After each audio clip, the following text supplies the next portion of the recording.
히스기야의 숨은 질병. 히스기야 왕은 유다 왕 중에 가장 선한 왕 중에 손꼽힙니다. 성군이라고 할 수가 있겠죠. 29년 동안 왕 노릇을 했습니다.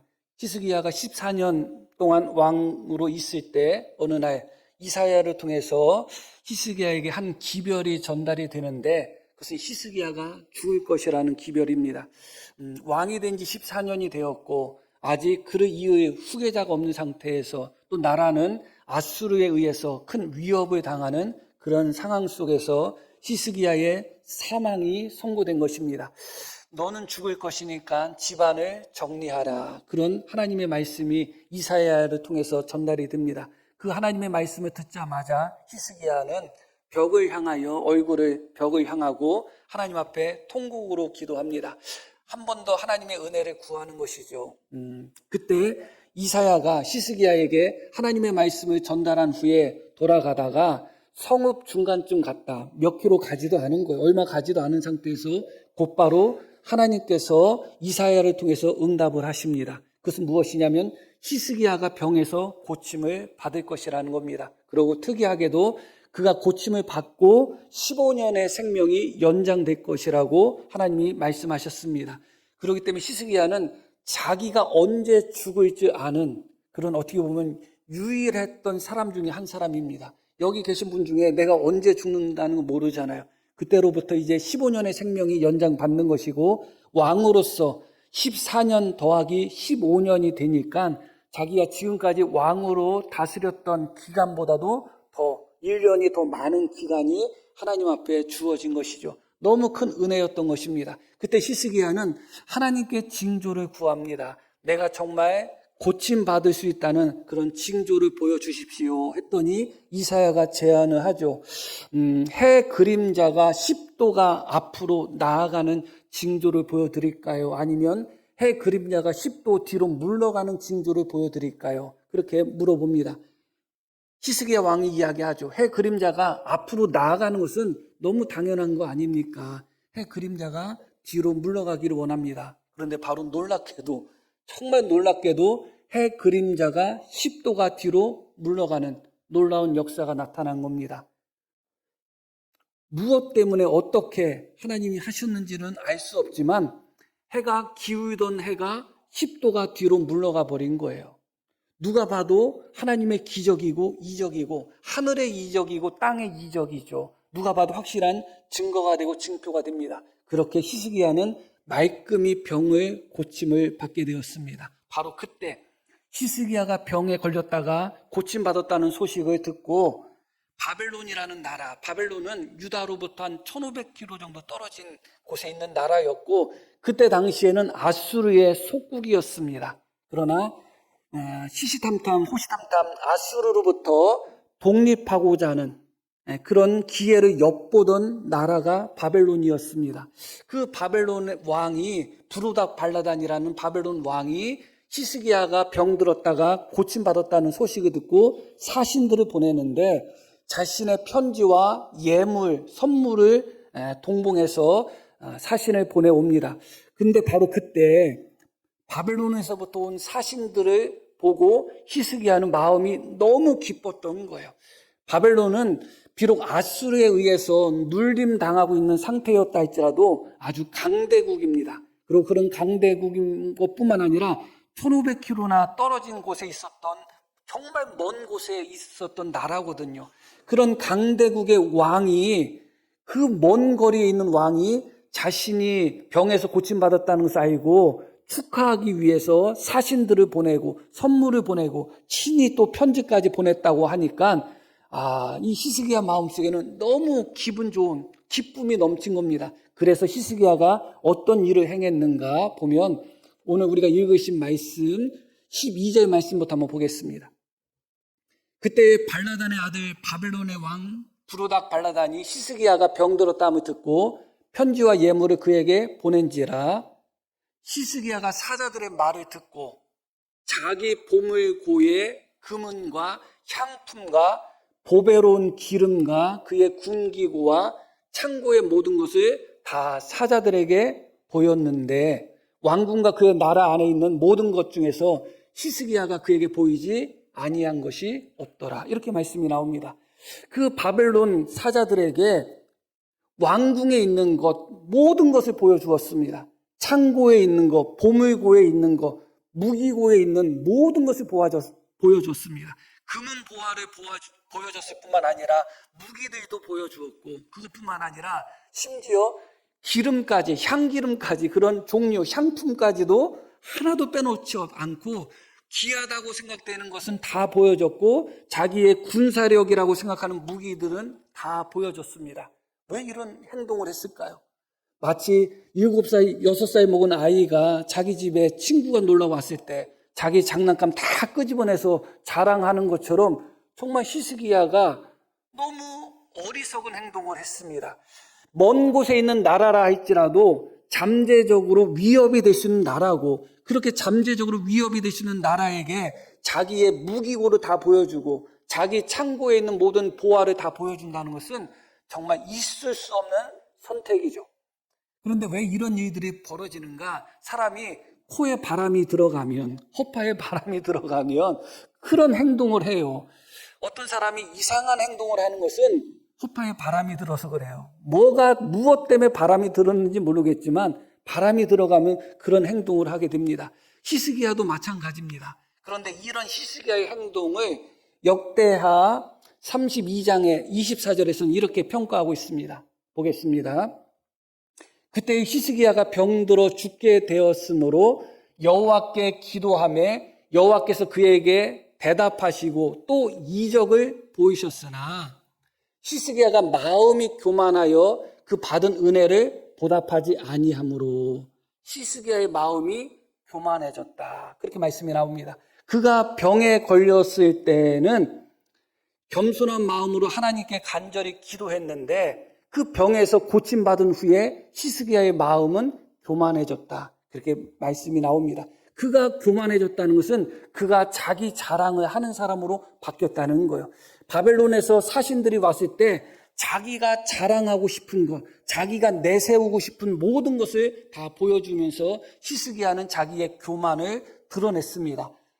충분히 교만해진 히스기야의 그 상태, 마음을 이해는 해요. 왜냐하면 자기가 죽을 병에 걸렸음에도 불구하고 죽을 병에서 하나님이 직접 고쳐주셨다.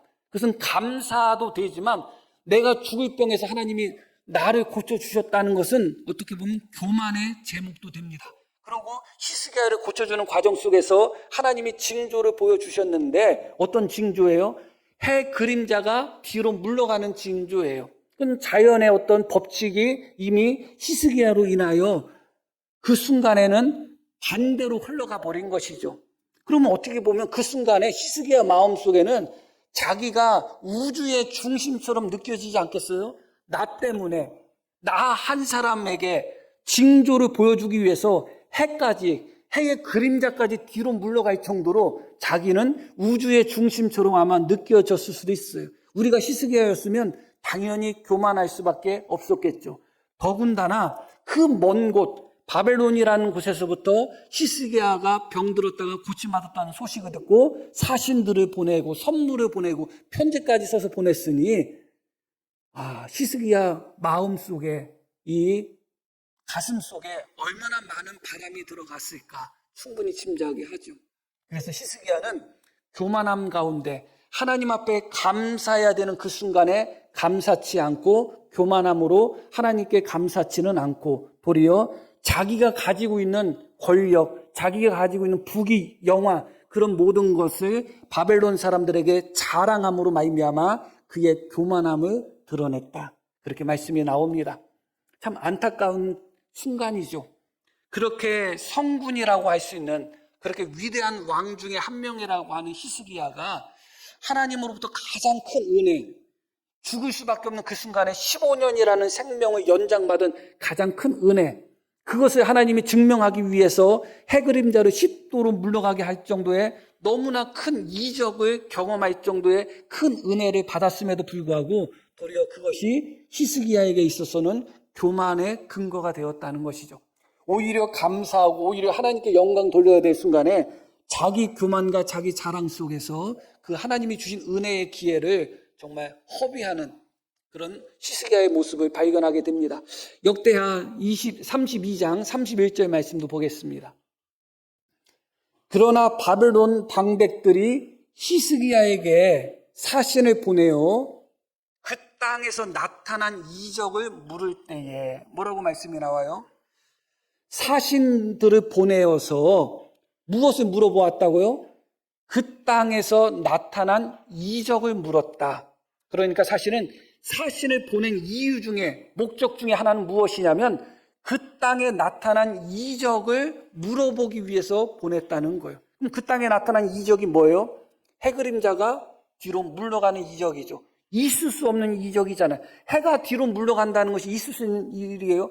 도저히 있을 수 없는 일이죠. 그때 당시의 세계관은 신화적인 세계관이라는 것을 기억하셔야 돼요. 지금처럼 무신론적인 세계관이 아닙니다. 그때 당시에는 정말 신의 존재, 다시론 속에서 많은 신의 존재를 인정하였고 그 신들이 모든 세계를 또 자기 나라를 다 좌지우지하고 있다고 믿던 그런 시대였다는 것을 기억할 필요가 있어요. 그러니까 바벨론 사람들에게 있어서 가장 궁금한 것은 무엇이냐면 어떻게 해 그림자가 뒤로 물러갈 수 있겠느냐? 어떤 신이 도대체 어떤 신이길래 해 그림자조차도 자기 마음대로 통제할 수 있겠는가? 그게 너무나 궁금한 거였습니다. 바벨론 사람들이 궁금했던 것은 해 그림자를 10도로 물러가게 하신 하나님이 궁금했던 것이고 바벨론 사람들이 궁금했던 것은 죽을 수밖에 없었던 히스기야가 단번에 고침을 받은 그 고쳐주시는 하나님이 궁금했던 것이죠. 그리고 하루아침에 아수르 군사를 18만 5천 명을 하나님이 멸하시는 그런 기적을 행하십니다. 바벨론 사람들이 진짜 궁금했던 것은 유다 땅의 군사력이 어느 정도고 히스기야가 얼마나 많은 보물을 갖고 있었느냐가 궁금했던 것이 아니라는 거예요. 그런 보물은 누가 더 많았겠어요? 그때 당시에 바벨론과 유다는 비교가 안 되는 나라예요. 이렇게 이해하시면 됩니다. 그때 당시에 아수르는 미국으로 이해하시면 돼요. 그리고 바벨론은 한 중국 정도 된다고 생각하시면 돼요. 중국하고 우리하고 비교하면 어때요? 1인당 국민소득이 우리가 더 높지만 비교가 안 되는 나라잖아요, 사실은. 그들이 정말 궁금했던 것은 하늘의 해 그림자를 10도로 물러가게 할 정도의 권능 있는 그 신이 누구인가? 그것이 궁금했던 것입니다. 그래서 그들은 땅에 일어났던 이적을 물어보기 위하여 사신을 보냈다는 겁니다. 그 이야기는 다시 말씀드리면 히스기야에게 있어서 바벨론의 사신이 찾아온 것은 정말 하나님의 이적을, 하나님의 능력을, 하나님의 은혜를, 하나님의 살아계심을 전파할 수 있는 가장 좋은 기회였던 것이죠. 그런데 그 가장 좋은 기회에 히스기야는 교만해서 자기 자랑으로 끝내버린 겁니다. 하나님을, 살아계신 하나님을 그들에게 선포할 수 있는 가장 좋은 기회에 자기 왕궁에 있는 금은보 하나 자랑하고 자기가 가지고 있는 무기나 자랑하고 결국은 자기 자신을 자랑하는 것으로 하나님을 드러내고 하나님의 영광을 선포할 수 있는 기회를 놓쳐버린 것입니다. 히스기야가 마음이 교만해지지 않고 바벨론 사람들이 어떻게 해 그림자가 물러갈 수 있었습니까? 어떻게 죽을 병에 걸린 당신이 하루아침에 고침받을 수 있었습니까? 살아계신 하나님께서 그렇게 하셨습니다. 살아계신 하나님은 천지 만물을 주관하시는 하나님입니다. 그렇게 하나님을 증거하시는 그 기회에 자기 창고 열어서 봐요. 나 이렇게 많아요. 아우, 나 향기름도 많고 이런 정말 안타깝고 어리석은 행동을 한 것입니다. 허파에 바람이 들어간 거고 그것이 바로 교만이었던 것이죠. 이제 바벨론 사람들은 돌아가면서 유다 땅 이스라엘은 살아계신 하나님, 해를 10도나 물러가도록 하시는 권능의 하나님이 살아계신 그런 민족의 나라가 아니라 유다 땅 이스라엘, 유다 그 나라는 자기들이 훔쳐갈 보물이 있는 나라, 자기들이 정복할 나라로 바뀌어버린 것입니다. 살아계신 하나님이 지켜주는 나라로서 얼마든지 선포할 수 있는 그 기회에 자기 왕궁의 보물 자랑하고 자기 무기고 자랑하다가 오히려 유다 땅은 살아계신 하나님이 지켜주시는 두려운 나라가 아니라 집어삼킬 만만한 나라가 되어버렸습니다. 이것이 바로 히스기야의 교만의 결과였다. 너무너무 안타까운 거죠. 말씀드렸듯이 육신의 질병은 우리로 하여금 하나님께 기도하게 하고 겸손하게 만듭니다. 그런데 그 질병에서 고침받는 순간 교만이라는 병이 찾아왔습니다. 이 교만이라는 병이 이토록 무섭습니다. 하나님을 나타내야 되는 그 순간에 자기를 나타내고 자기를 자랑하는 이 교만의 병에 히스기야가 붙잡혀 버렸던 것입니다. 그래서 바벨론 사신들에게 해서는 안 되는 행동을 한 것이죠. 그 사실을 이제 이사야 선지자가 다 알고 찾아옵니다. 히스기야 왕에게 물어보죠. 저 사람들이 도대체 왕에게 무슨 말을 했습니까? 저 사람들이 도대체 어디서부터 왔습니까? 하니까 히스기야 왕이 대답하죠. 먼 곳에서부터 왔습니다. 그러면 저 사람들에게 무엇을 했습니까? 물어보니까 내가 있는 모든 것을 다 보여줬습니다. 하나도 빠짐없이 다 보여줬습니다. 그렇게 이야기합니다. 그런 히스기야를 향하여 이사야 선지자가 16절에 이렇게 말씀을 선포합니다. 이사야가 히스기야에게 이르되 여호와의 말씀을 들으소서. 여호와의 말씀을 들으소서. 이어지는 말씀. 여호와의 말씀이 날이 이르리니 왕궁의 모든 것과 왕의 조상들이 오늘까지 쌓아두었던 것이 바벨론으로 옮긴 바 되고 이제 날이 이르면 때가 되면 왕이 보여줬던 모든 것, 왕과 모든 조상들이 지금까지 쌓아두었던 모든 그런 금은 보화들이 바벨론에 빼앗기게 될 것이고 하나도 남지 아니할 것입니다. 당신이 지금 바벨론 사신들에게 보여주고 자랑했던 모든 것을 때가 되면 다 빼앗기게 될 것입니다. 다 약탈 당할 것입니다. 그렇게 하나님의 말씀을 선포합니다. 이어서 또 왕의 몸에서 날 아들 중에서 사로잡혀 바벨론 왕궁의 환관이 되리라 하셨나이다. 환관이 뭐죠? 내시예요. 내시. 왕의 아들이라는 것은 누구의 후손, 누구의 혈통을 이야기하냐면 다윗의 혈통을 이야기하고 있습니다. 다윗의 혈통을 통해서 메시아가 태어나게 되어 있습니다. 그런데 어떤 심판의 말씀이 주어지느냐? 보여졌던 모든 것을 빼앗기는 데서 끝나는 것이 아니라 다윗의 혈통인 왕의 아들 중에 내시가 될 사람들이 있을 것입니다. 환관이 될 것입니다. 이건 너무나 충격적인 예언의 말씀이에요. 너무너무 두려운 말씀이에요. 자기가 죽을 거라는 것보다 비교할 수 없을 정도로 두려운 말씀이에요. 죽지 않을 사람이 어디 있겠어요? 조금 더 일찍 죽고 조금 더 장수하는 차이일 뿐이지 죽지 않을 사람은 없습니다. 히스기야가 왕 노릇을 14년을 하고 죽었다 할지라도 짧다면 짧고 길다면 길어요. 어떤 사람은 3일 왕 노릇한 사람도 있고 일주일 왕 노릇한 사람도 있고 1년, 2년 왕 노릇한 사람도 많습니다. 14년이라는 기간이 짧다면 짧지만 그렇게 또 짧은 기간도 아니에요. 히스기야가 14년 왕으로 젊은 나이에, 그때 히스기야 나이가 40이 안 됐을 때거든요. 그렇게 젊은 나이에 죽는다는 것이 안타깝고 억울할 수도 있지만 그것과 비교할 수 없는 것이 무엇이냐? 민족의 멸망이에요. 나라의 멸망이에요. 그것과 비교할 수 없는 것은 다윗의 자손, 다윗의 혈통이 장차 메시아가 나올 다윗의 혈통 중에 누군가는 씨를 이어가지 못하는, 자손을 이어가지 못할 환관이 될 것이라는 것은 정말 충격적인 예언이라고 할 수밖에 없습니다. 그런데 바로 그때 히스기야의 반응이 너무 놀랍습니다. 히스기야 반응이 19절에 보겠습니다. 히스기야가 이사야에게 이르되 당신이 전한 바 여호와의 말씀이 선하니이다. 이것은 좋게 해석할 수 있는 부분이 얼마든지 내가 교만했기 때문에 당신이 선언한 하나님의 말씀, 심판의 말씀을 내가 받아들입니다. 내가 교만했습니다. 자기 잘못을 인정하는 그런 의미가 될 수도 있습니다. 그런데 이어지는 말씀이 우리를 안타깝게 해요. 이어지는 말씀 보면 만일 내가 사는 날에 태평과 진실이 있을진데 어찌 선하지 아니하리요. 너무 충격적인 말씀이에요. 히스기야 왕이 이런 이야기를 했다는 것이 너무 충격적인 말이에요. 당신의 말씀, 당신을 통해서 주신 여호와의 말씀이 어떻다? 좋습니다. 왜 좋으냐? 내가 살아있는 동안에는 태평과 평화가 이어지고 그 일들이 언제 일어난다는 거예요? 바벨론의 모든 것을 빼앗기고 자손들이 환관이 될 것은 나중 일이라는 거예요. 내가 죽은 후에 일어날 일이라는 거예요. 믿어지나요? 믿어지지가 않잖아요. 히스기야가 이사야를 통해서 내가 죽을 것이니 집을 정리하라는 하나님의 말씀을 들었을 때 어떤 반응을 보였냐면 열왕기상 20장 2절 말씀부터 한번 볼게요.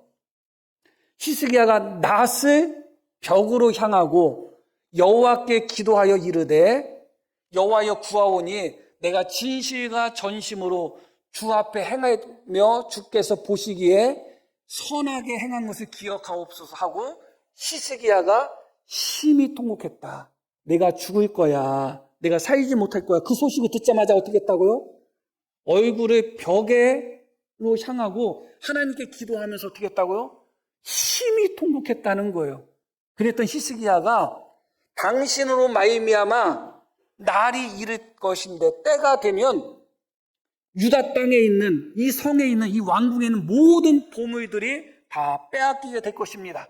그리고 당신의 아들 중에 바벨론의 포로로 잡혀가서 환관이 될 사람들이 있습니다. 그때 히스기야의 반응이 뭐예요?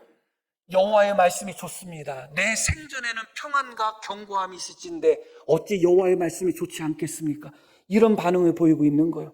진짜 통곡해야 되는 시간이 언제예요? 진짜 기도해야 되는 시간이 언제예요? 자기가 죽을 것이라는 소리를 들었을 때는 벽을 향하여 통곡하며 기도했던 히스기야가 민족의 멸망. 그러나 지금은 아니야. 우리 시대에 안타까운 것이 뭐냐? 우리나라뿐만 아니라 너무 미래 후손들의 자원을, 먹거리를 우리가 너무 많이 지금 뺏어서 먹고 살고 있어요. 이제 얼마 될지 모르지만 우리의 자녀들은 우리만큼 못 누릴 거예요. 절대 못 누릴 거예요. 제국주의 시대 때는 다른 나라, 다른 민족을 약탈해서 배를 불리던 시대였어요. 그러나 지금의 시대는 어떤 시대냐? 다른 나라, 다른 민족을 약탈하기도 하죠. 무역을 통해서. 그러나 지금 시대는 미래 세대의 먹거리를 약탈해서 먹고 사는 세대예요. 이거는 정말 통탄한 일이에요. 우리가 누리는 것, 미래 세대들이 당연히 누려야 되는 것 중에 상당 부분을 뺏어 오고 있다는 것만 기억하시면 돼요. 그런데 뭔 상관이요? 내가 살아있을 때 나만 잘 먹고 잘 살면 되지. 앞으로 50년 후에 내가 죽은 후에 뭐 지구가 망하든 말든 뭐 뭔 상관이요? 그런 마음을 갖고 있다면 얼마나 저급하고 얼마나 이기적인 거겠어요. 히스기야의 마음이 그런 마음을 보여주고 있어요. 너무너무 놀라운 겁니다. 성군이라고 할 수 있는 히스기야가 민족의 멸망, 장차 민족의 멸망과 장차 그의 자손들이 포로로 잡혀가고 환관이 될 거라는 심판을 듣자마자 그 자리에서 무릎 꿇고 그 자리에서 옷을 찢고 그 자리에서 통곡하고 그 자리에서 기도한 것이 아니라 당신의 말씀이 좋습니다. 내가 살아있을 때는 태평을 누리는데 그 정도만 해도 좋죠. 그런 반응을 보이고 있습니다. 자기 죽음 앞에서는 그렇게 통곡했던 히스기야가 그의 이기적인 모습을 우리는 좋게 보려고 해도 좋게 볼 수 없습니다. 이기심으로 가득한 히스기야의 모습을 우리는 여기서 발견할 수밖에 없는 것이죠. 예레미야 27장 18절 말씀 보겠습니다. 이것은 그때 당시에 거짓 선지자들에 대한 예언입니다. 예레미야는 바벨론에 의해서 유다 땅이 멸망할 것을 예언했습니다. 그것이 하나님의 뜻이라고 예언했습니다. 그러기 위해서 이스라엘의 남은 사람들의 구원을 받기 위해서는 바벨론에 평화롭게 항복하라고 선지자가 외쳤습니다. 이스라엘 백성들 입장에서, 유다 백성 입장에서는 선지자가 우리는 바벨론한테 망할 거예요, 이렇게 이해하시면 됩니다. 우리 일제시대 광점기 때 생각하면 우리는 일본한테 정복당할 거니까 일본 사람들한테 항복하고 그렇게 살아야 됩니다. 누군가가 그렇게 했다면 뭐가 돼요? 매국노죠. 근데 예레미야가 그런 예언을 했어요. 바벨론에 의해서 우리 민족이 멸망하는 것은 하나님의 뜻이다. 바벨론을 상대해서 싸우다 보면 우리가 다 죽을 수밖에 없고 다 멸망할 수밖에 없기 때문에 바벨론에 항복해야 된다고 예레미야 선지자는 말씀을 전했어요. 하나님의 말씀이니까 선지자가 그렇게 전한 거예요. 다른 사람들이 볼 때 예레미야는 다 매국노야, 말도 안 되는 사람이고 거짓 선지자예요. 근데 그때 당시에 수많은 거짓 선지자들이 있었는데 그 수많은 거짓 선지자들은 어떻게 예언했냐? 하나님이, 우리는 살아계신 하나님이 지켜주시는 나라고 하나님의 성전이 우리와 함께 있기 때문에 우리 민족은 안 망한다, 우리 민족은 오히려 바벨론을 이긴다, 그렇게 거짓 선지자들은 그렇게 예언을 했어요. 백성들은 누구의 말을 따랐을까요? 참 선지자 예레미야가 아니라 거짓 선지자 예레미야를 따랐습니다. 그래서 예레미야가 평안이 없는데 저들은 평안을 외친다, 그렇게 이야기합니다. 거짓 선지자들은 평화가 없는데 평화를 외치고 있는 거예요.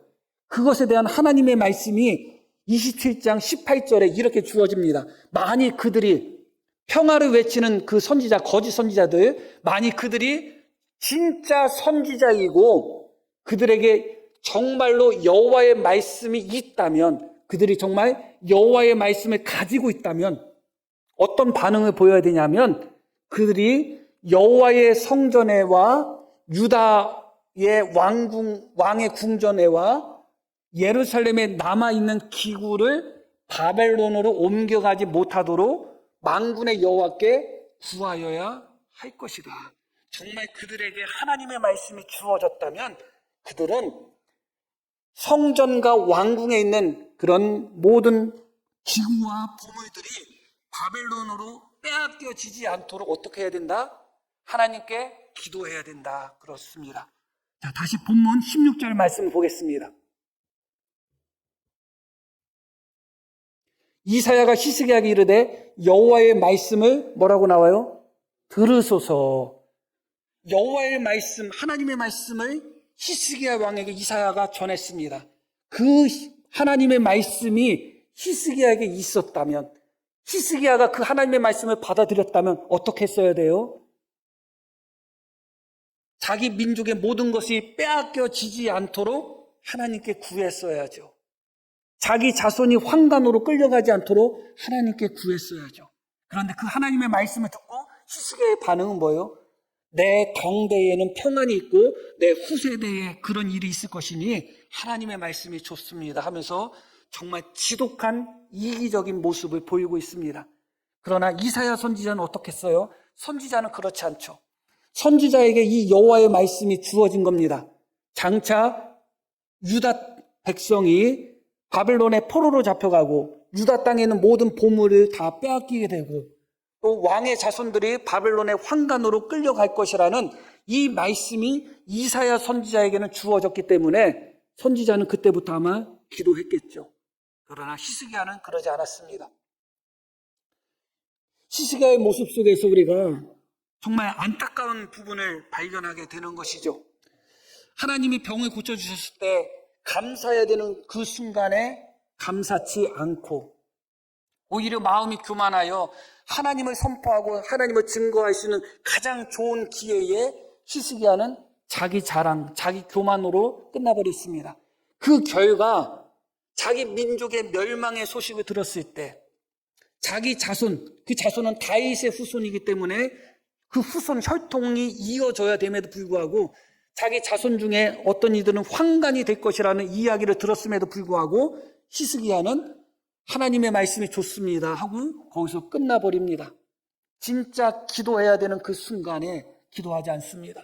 자기 자신을 위해서는 통곡하고 울고불고 하나님께 기도했던 히스기야가 민족의 운명 앞에서 또 자기 자손들의 멸망 앞에서도 하나님의 말씀이 좋습니다, 내 생전에는 평안이 있을 겁니다, 그런 반응을 보였죠. 이 부분에서 우리가 생각할 수 있는 부분이 한 가지가 있습니다. 그것이 바로 역대하 32장 31절의 말씀입니다. 그러나 바벨론 방백들이 히스기야에게 사신을 보내어 그 땅에서 나타난 이적을 물을 때에, 자, 중요한 말씀이 나와요. 왜 히스기야에게서 이런 행동이 나왔을까? 그렇게 위대한 왕인데 어떻게 그렇게 교만한 모습을 보이고, 그렇게 위대한 왕인데 어떻게 그렇게 이기적인 모습을 보였을까의 해답이 여기 나와요. 바로 그때 하나님이 히스기야를 떠나시고 그의 심중에 있는 것을 다 알고자 하사 히스기야를 시험하셨더라. 하나님이 무엇을 알기를 원하셨다고 나와요? 히스기야의 마음에 무엇이 있는지를 알기를 원하셨다. 근데 결국은 히스기야의 마음에 무엇이 있었어요? 지독한 교만이 있었어요. 지독한 이기심이 있었단 말이죠. 히스기야도 몰랐고 아무도 몰랐던 거예요. 스스로가 자기 마음속에 지독한 교만이 있고 나만 알고 있는 지독한 이기심이 내 마음속에 있었다는 거 누가 알았겠어요? 하나님이 히스기야 마음속에 무엇이 있는지를 알고자 시험하셔서 보았더니 그 위대한 왕 히스기야 마음속에 애민 애족이 있었던 것도 아니고 오히려 하나님의 영광을 나타내는 마음이 있었던 것도 아니고 자기 자랑, 자기 교만이 그곳에 있었던 거예요. 뿌리 깊게 있었던 겁니다. 그리고 자기 자손보다도 자기 민족보다도 자기 자신을 먼저 생각하는 지독한 이기심이 그 속에 있었다는 겁니다. 우리 성도님들 마음속에 무엇이 있을까요? 이 두 가지는 모든 사람에게 기본적으로 뿌리 깊게 자리 잡고 있는 진짜 무서운 질병입니다. 육신의 질병보다 더 무서운 것이 마음에 숨어있는 질병인데 그것이 바로 교만이고 이기심인 것입니다. 사람과의 관계 속에서 이 이기심만큼 무서운 것이 없어요. 결정적인 순간에는 자기 이익을 따라서 얼마든지 친구도 형제도 가족도 배반하고 죽일 수도 있는 것이 우리 안에 뿌리 깊게 박혀있는 이기심이었던 것입니다. 하나님께 영광 돌려야 되는 그 순간에 하나님이 앉으셔야 되는 그 자리에 본인이 앉아버리고 하나님이 영광 받아야 되는 그 순간에 본인이 영광 받는 바로 그 교만함, 그것이 우리 마음속에 뿌리 깊게 자리 잡고 있다는 것입니다. 이것은 우리에게 있어서 너무나 큰 충격을 주는 말씀이에요. 하나님께서 히스기야 마음속에 무엇이 있는지 알고 싶으셨다. 그런데 봤더니 그의 마음속에 너무나도 무서운 교만과 너무나 무서운 이기심이 가득했던 것입니다. 이것은 정말 기도해야 되는 제목이고 정말 치료받아야 되는 질병입니다. 우리의 육신의 질병보다 더 안타까운 것이 내 안에 있는 이기심과 교만입니다. 그것 외에도 우리 성도님들 마음 안에 뿌리 깊게 차지하고 있는 쓴뿌리들이 분명히 있을 겁니다. 내가 알지 못했던 것, 평소에는 내가 발견하지 못했던 것, 평소에는 나는 그래도 괜찮은 사람이지, 이 정도 뭐 하면 괜찮지 대단한 사람 있어? 이 정도면 내가 문제가 있어?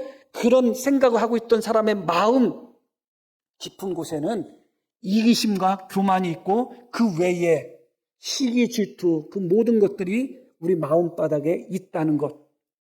그것이 이 사건을 통해서 드러난 것입니다. 그렇기 때문에 우리가 다 알고 있는 말씀이죠. 예레미야 17장 9절 말씀. 너무나 유명한 말씀 아니에요?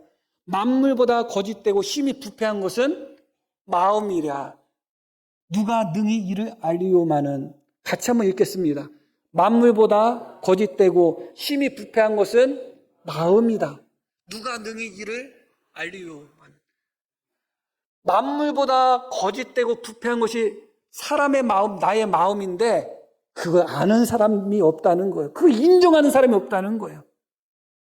자기가 괜찮다고 해. 입으로 나는 나 못된 사람이에요. 입으로는 나 못된 사람을 해도 속으로 나 훌륭한 사람이요 하고 있단 말이죠. 그렇기 때문에 만물보다 거짓되고 부패한 것이 사람의 마음이지만 아무도 몰라요. 그러나 하나님은 그 마음을 드러내기를 원하셨다. 히스기야의 마음에 무엇이 있는지를 알기를 원하셨다. 그래서 바벨론 사신을 통해서 히스기야의 마음이 무엇이 있는지를 알고자 하셨는데 히스기야 마음에 무엇이 있었던 거예요? 교만이 있었던 겁니다. 하나님을 앞서는 교만이 있었던 겁니다. 그러고 이사야를 통해서 하나님의 말씀, 심판의 말씀이 선포되는 순간 히스기야 속에는 무엇이 드러난 거예요? 이기심이 드러난 겁니다. 무서운 이기심이 드러난 것입니다. 내가 살아있는 생전에 평안을 누리면 어찌 하나님의 말씀이 선하지 않겠습니까? 그런 무서운 이기심이 있는 겁니다. 앞으로 30년, 40년 후에 뭐 어떻게 되든 말든 뭐 나 죽은 후에 뭐 어떻게 되든 말든 그런 무서운 이기심 속에서 당장 우리 세대에 누리고 당장 우리 세대만 더 많이 먹는다면 무서운 일인 것이죠. 두 그릇 안 먹어도 되잖아요. 한 그릇 먹어도 되잖아요. 왜 지금 두 그릇 먹으려고 미래 세대의 것을 빼앗아 와서 미래 세대 후손들이 반 그릇도 못 먹도록 만들어 버리냔 말이에요. 그것은 지독한 이기심인 것입니다. 관계를 깨트리는 것, 이 모든 것이 지독한 이기심인 것입니다. 다시 역대하 32장 31절 말씀을 보고 마치겠습니다. 그러나 바벨론 방백들이 히스기야에게 사신을 보내어 그 땅에서 나타난 이적을 물을 때에 하나님이 그의 심중에 있는 것을 알고자 시험하셨는데 시험하시기 위해서 어떻게 하셨다고 나와요? 히스기야를 떠나셨다고 나오죠. 떠나셨다는 것은 네 마음대로 해 하고 내버려 두셨다는 거예요. 네 마음대로 하라고 내버려 두시는 것이 하나님의 시험이에요.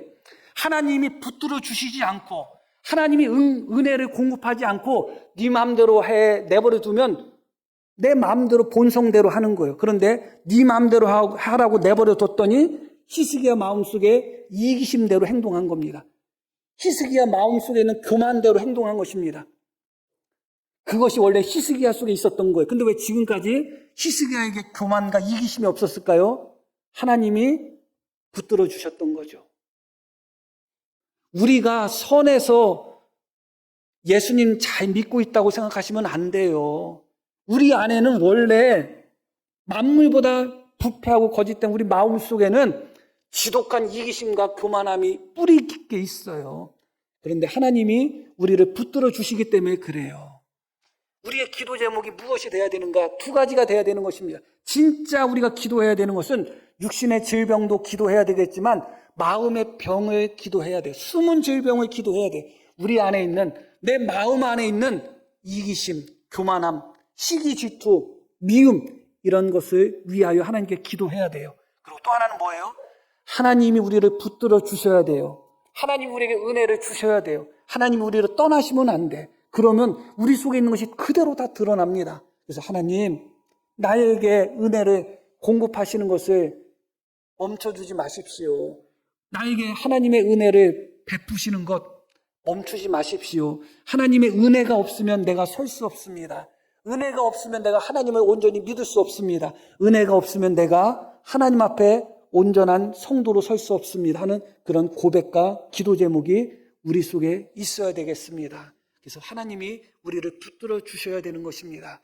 이 두 가지 기도 제목, 내 안에 있는 이 쓴뿌리, 내 안에 있는 이 교만, 이기심 같은 것을 하나님께 기도하고 또 하나는 뭐라고요? 나를 하나님이 붙들어 주시기를 위하여 하나님이 나를 떠나지 마시고 은혜를 공급하시는 것을 계속 사모하며 하나님께 나아갈 수 있는 우리 모두가 되기를 소망합니다. 자, 우리 들으신 말씀 기억하며 함께 기도하시겠습니다.